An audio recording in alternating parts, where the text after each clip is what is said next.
ઠેકાણે કોંગ્રેસ દ્વારા વિરોધ કરવામાં આવી રહ્યો છે। ફોર્મ નંબર 7 ને લઈ કોંગ્રેસે વિવિધ માંગ કરી છે, ત્યારે સુરતમાં પણ વિરોધ કરવામાં આવ્યો। ફોર્મ નંબર 7 નો મોટા પાયે દુરુપયોગ થયાનો કોંગ્રેસે આરોપ લગાવીને રેલી કાઢી હતી। આજે સુરેન્દ્રનગરમાં પણ આ રીતના દ્રશ્યો જોવા મળ્યા હતા, જ્યાં સુરેન્દ્રનગરમાં કોંગ્રેસે જિલ્લામાં 24,000 જેટલા નામ કમી થયાનો આરોપ લગાવ્યો। કોંગ્રેસ આગેવાનોએ કલેક્ટર કચેરી અને એસપી કચેરી આવેદનપત્ર આપી રજૂઆત કરી હતી। 3 દિવસમાં નિકાલ નહીં કરાય તો 13 ફેબ્રુઆરીના રોજ ચક્કાજામ સહિતના કાર્યક્રમ કરવાની ચીમકી આપવામાં આવી।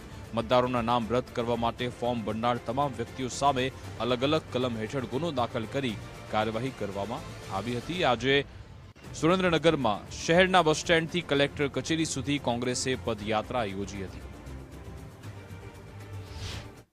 સમગ્ર જિલ્લાની અંદર જે રીતે એસઆઈઆરમાં ફોર્મ નંબર 7ના નામે લોકોના મતનો અધિકાર છીનવવાનું જે પાપ થઈ રહ્યું છે, એ ગોલમાલ અટકાવવા માટે આજે કલેક્ટરશ્રીને આવેદનપત્ર વિસ્તૃતમાં આપ્યું છે। અને સાથોસાથે એ જ વસ્તુ અમે આ છેતરપિંડી, ખોટા દસ્તાવેજ બનાવનાર એની સામે ભારતીય દંડ સંહિતાની કલમ મુજબ પોલીસ વડાને પણ અમે વિનંતી કરી છે કે આ સમગ્ર બાબતની તપાસ થાય। એમને વિનંતી કરી છે કે 13 તારીખ સુધીની અંદર જો કોઈ નક્કર કાર્યવાહી નહીં થાય તો સુરેન્દ્રનગર જિલ્લાની અંદર અમે રોડ રસ્તા ચક્કાજામ કરી અને અમે સજ્જડ વિરોધ નોંધાવવાના છીએ અને આગામી એથી પણ જલ્દમાં જલ્દ કાર્યક્રમો આપવાના થાય તો તે પણ આપવાની અમારી સંપૂર્ણ તૈયારી છે। ડુપ્લિકેટ